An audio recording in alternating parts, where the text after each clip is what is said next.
Angkatlah keringat yang mengalir membasahi keningmu.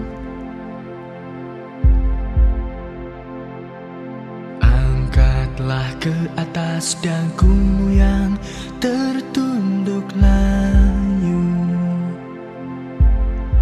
Jangan menyerah, jangan mengalah.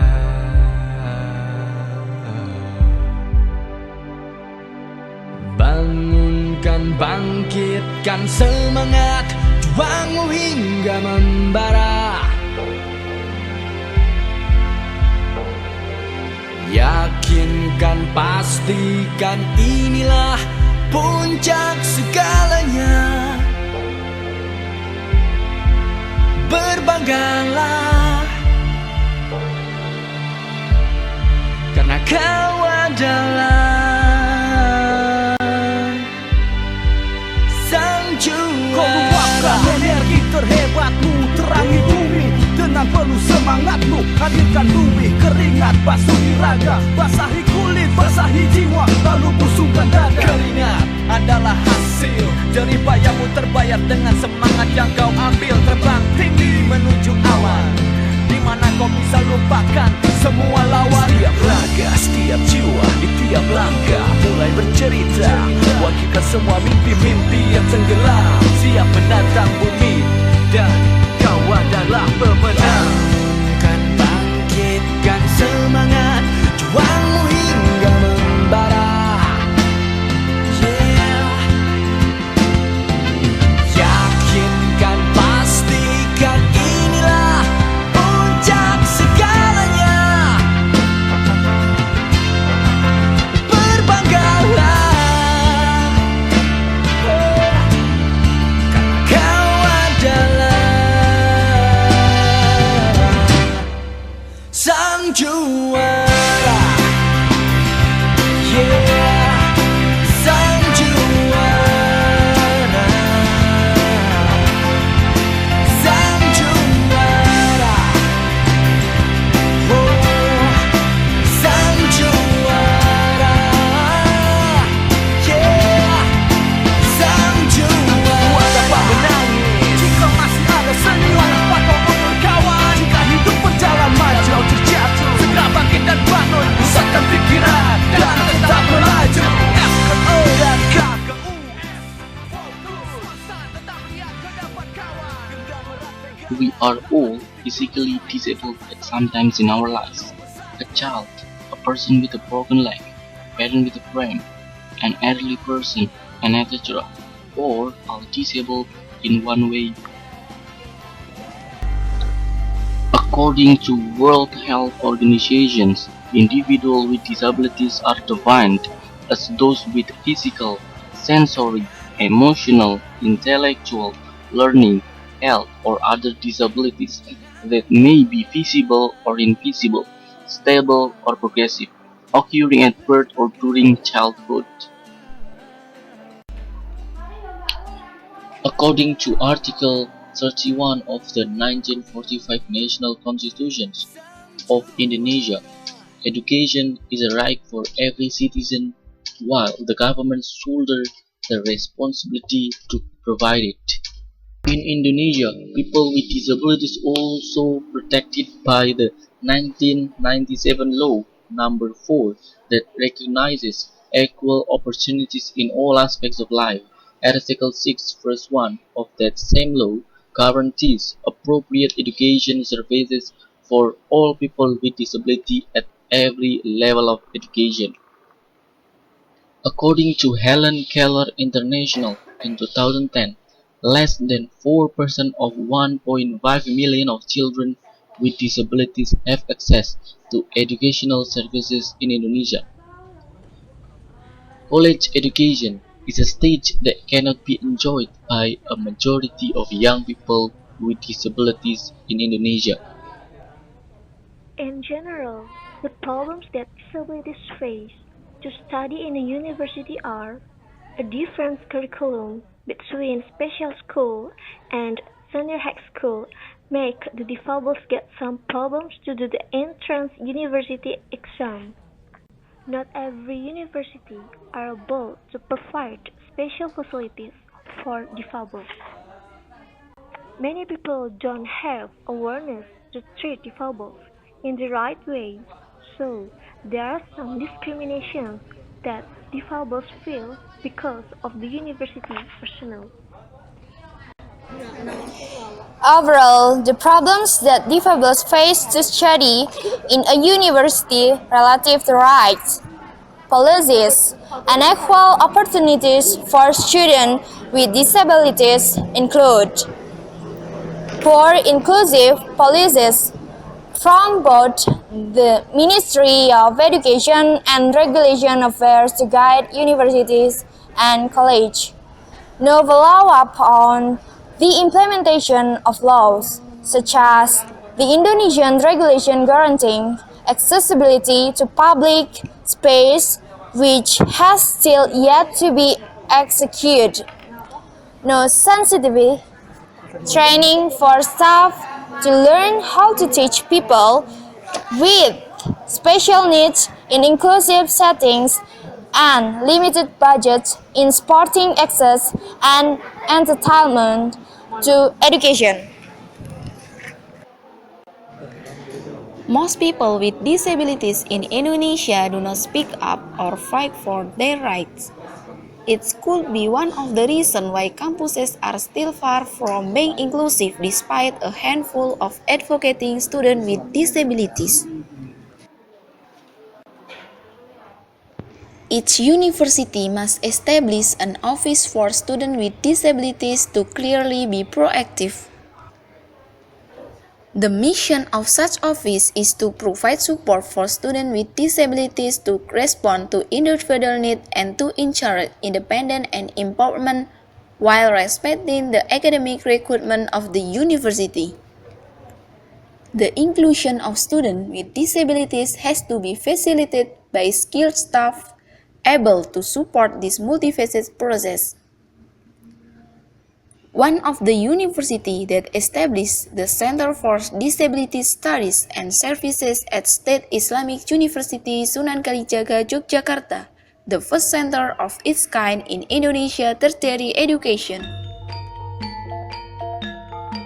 Center for Disability Studies and Service to provide higher education for all.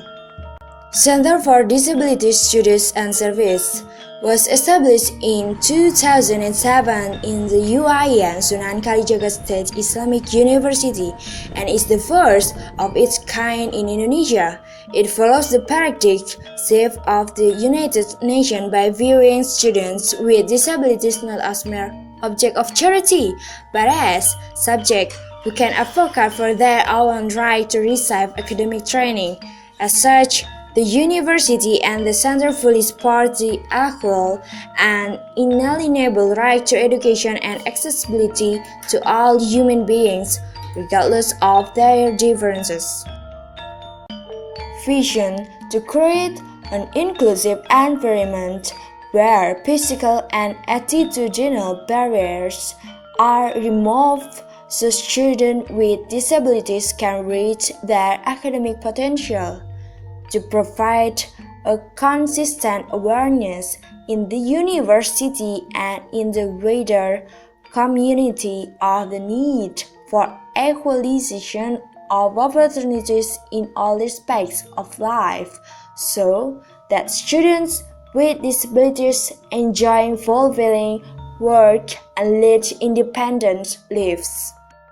Mission to provide support to students with disabilities which respond to individual needs, encourage independence and empowerment while respecting the academic requirements of the university. The Center for Disability Studies and Service support Point 1.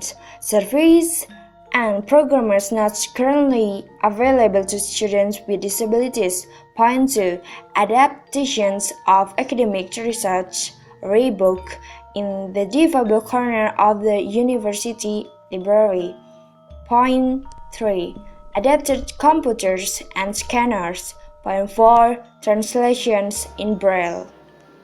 The Center for Disability Students in Service provides point 1 training workshop for its volunteers, point 2 empowerment workshop for students with disabilities, point 3 adaptation strategies for lecturers and administrative staff, point 4 course on special education, point 5 course of English, point 6 course of computer. The Center for Disability Studies and Service encourage point 1 awareness and partnership in the university and in the wider community. Point 2 the need for equalization of opportunities so students with disabilities can lead independent lives. Point 3 research on disability, higher education, and Islam.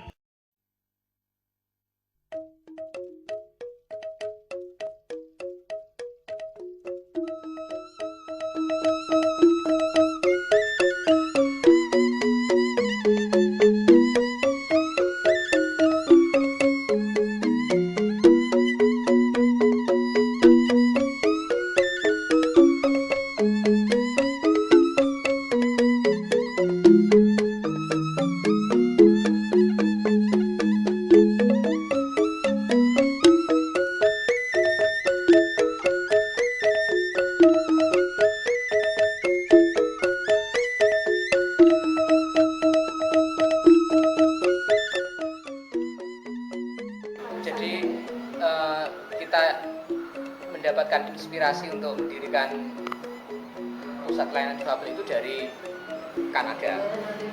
Jadi kebetulan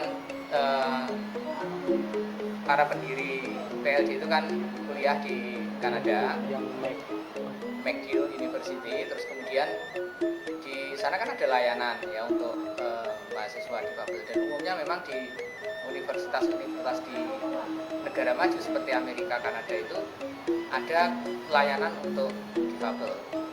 Nah, karena kita melihat kalau difabel di sana itu bisa mendapatkan layanan seperti itu, dan kembali mengingat bahwa di UIN waktu itu sudah ada beberapa tunanetra yang kuliah di sini tapi tidak ada layanan.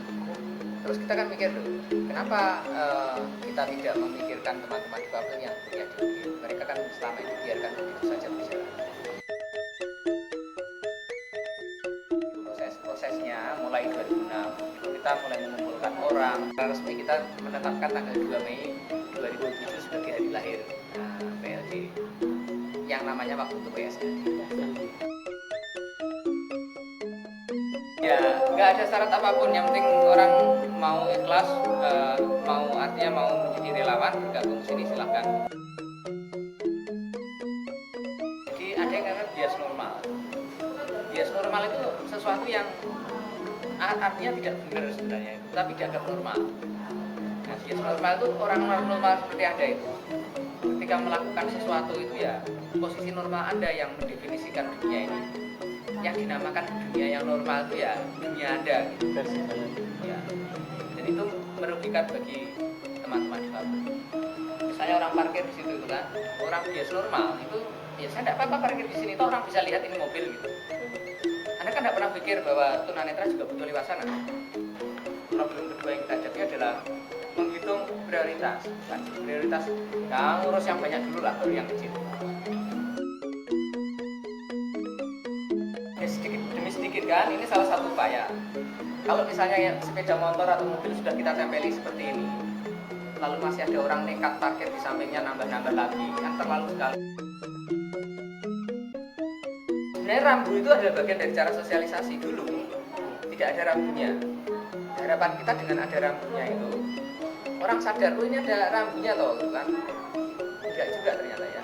Jadi ternyata belum cukup. Jadi mungkin kita harus merencanakan kegiatan kampanye yang lebih besar lagi gitu, untuk menyadarkan orang tentang itu. Rencana kita akan membuatkan surat gitu, seperti surat hilangnya polisi yang di film-film. Kalau polisi kita kan tidak ada surat hilang kan? Di Amerika kan orang parkir salah atau kan cukup polisi meninggalkan surat hilang di kaca mobilnya kan, sehingga orang yang ditilang tahu bahwa dia memang tilang dan dia harus ke kantor polisi untuk urus tilang itu.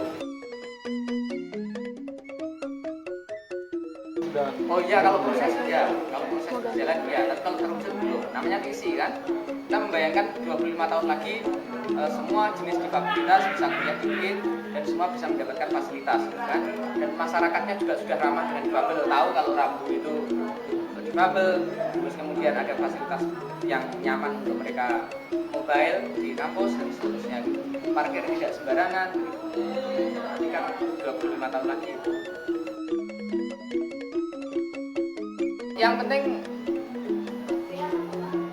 tinggalkan bias normal itu. Jadi belajarlah atau cobalah kita mengambil posisi kadang itu di posisi mereka.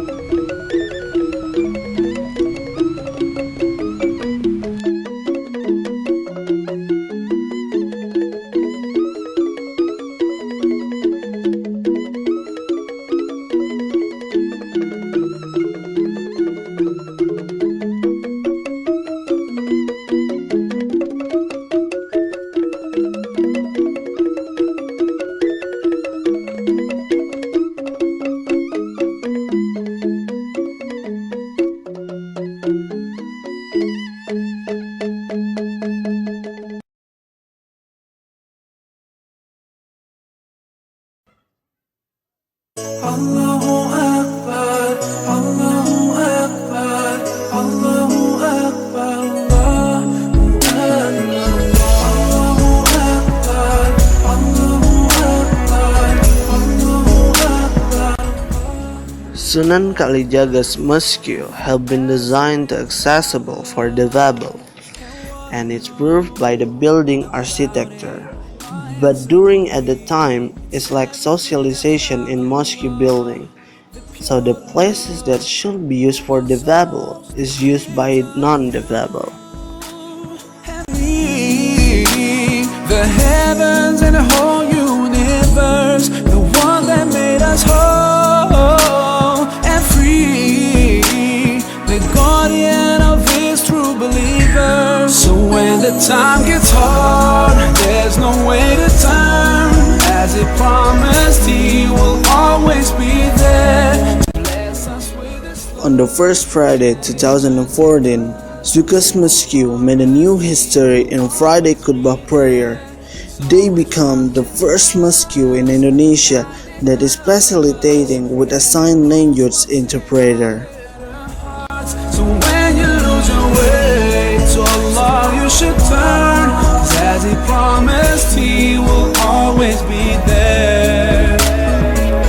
He brings us out from the darkness into the light. Subhanallah, capable of everything, should never feel afraid of anything, as long as we follow his guidance on the way. A deaf person need a sign language to communicate to each other.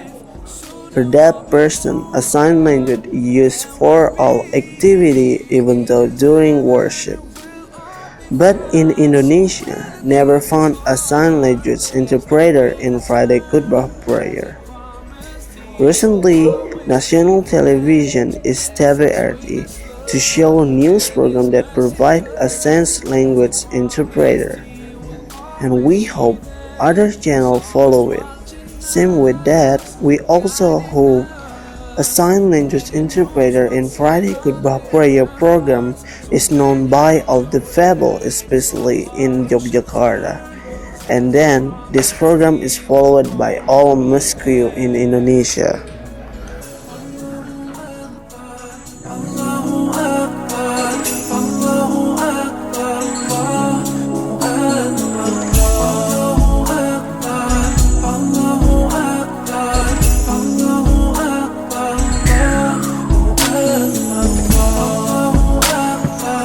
Allahu Akbar, Allahu Akbar, Allahu Akbar, Allahu Akbar, Allahu Akbar, Allahu Akbar. So when the time gets hard, there's no way to turn. As he promised, he will always be there to us with His love and His mercy, 'cause as He promised, He will always be there. He's always watching us, guiding us, and He knows what's in our little hearts. So when you lose your way, to Allah you should turn, 'cause as He promised, He will always be there. Allahu Akbar, Allahu Akbar, Allahu Akbar, Allahu Akbar, Allahu Akbar.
PA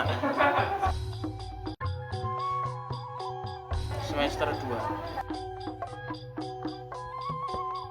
Jogja. Oh, Jogja asli.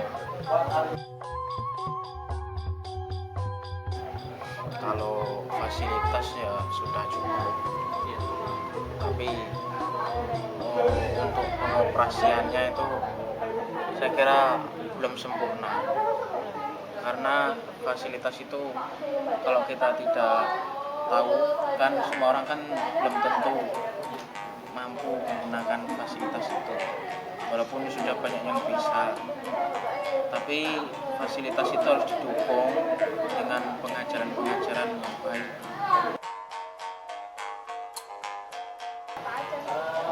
Yang pertama itu UIN itu kan difabel, dengan difabel kan sangat dengan difabel itu sangat antusias, sedangkan kalau di universitas lain memang ada, tapi yang seperti UIN itu belum ada. Ya, yang lain itu seharusnya kalau memang punya ilmu yang lain lebih dari teman-temannya, suruh mengajarkan. Sebenarnya kan kalau ada mereka punya ilmu yang lebih, tapi mereka tidak jarang.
Difabel Corner. What is Difabel Corner? Difabel Corner Library, State Islamic University, UIN Sunan Kalijaga, Yogyakarta is a unit of service provided to the disabled or librarians they need specifically.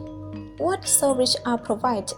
Difabel Corner provides a range of facilities to ensure access, which includes: first, assistive technology; second, adaptive; third, libraries.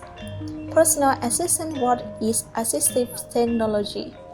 For the blind librarian, materials that are generally available in a library may not necessarily be able to access them.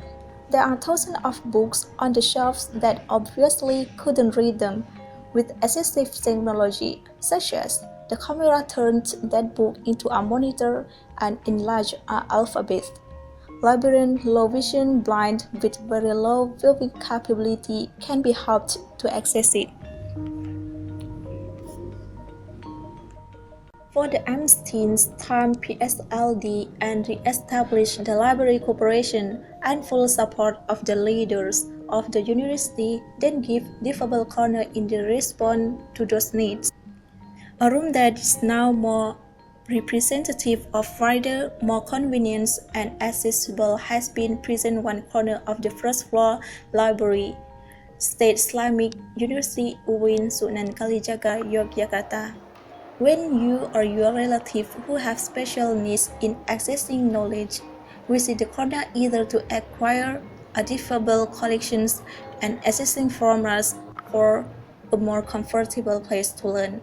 Collections are already available and will be provided in the future includes: first, computer with English, Arabic, and Java; second, Braille books; third, audiobook, a wide range of popular titles; fourth, special disabled-friendly e-book; fifth, digital disc collections; sixth, collection of books in college. Nama nyaringmu ya? Jurusan KUI Keuangan Islam. Master 2. Mulai dari seingat saya itu mulai bulan November awal sampai sekarang.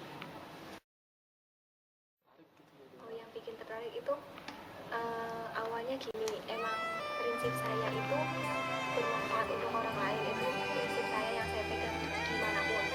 Nah, terus kebetulan ada teman saya yang ngajak ke sini.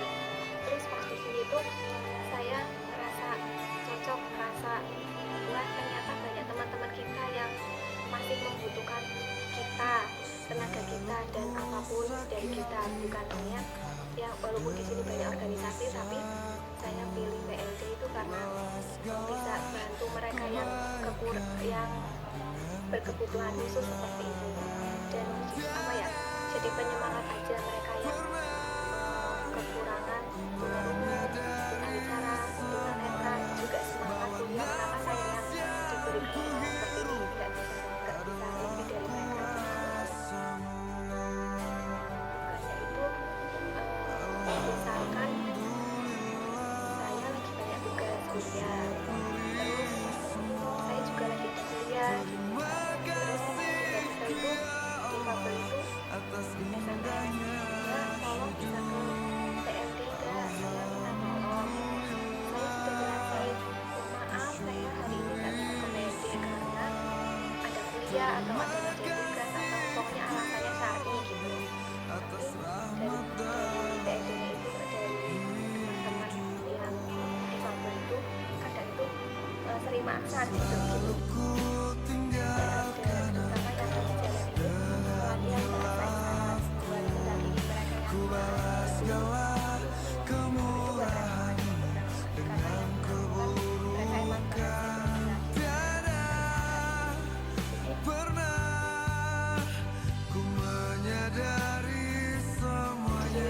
kalau tunarungu sama biasanya itu tunarungu sama tunawisata itu nyambung jadi satu.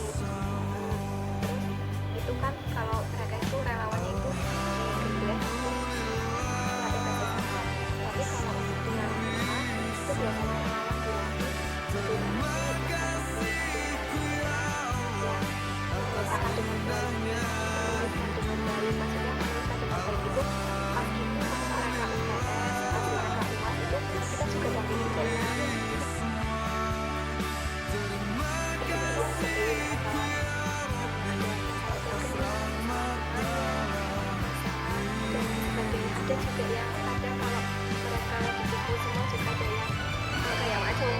tapi mereka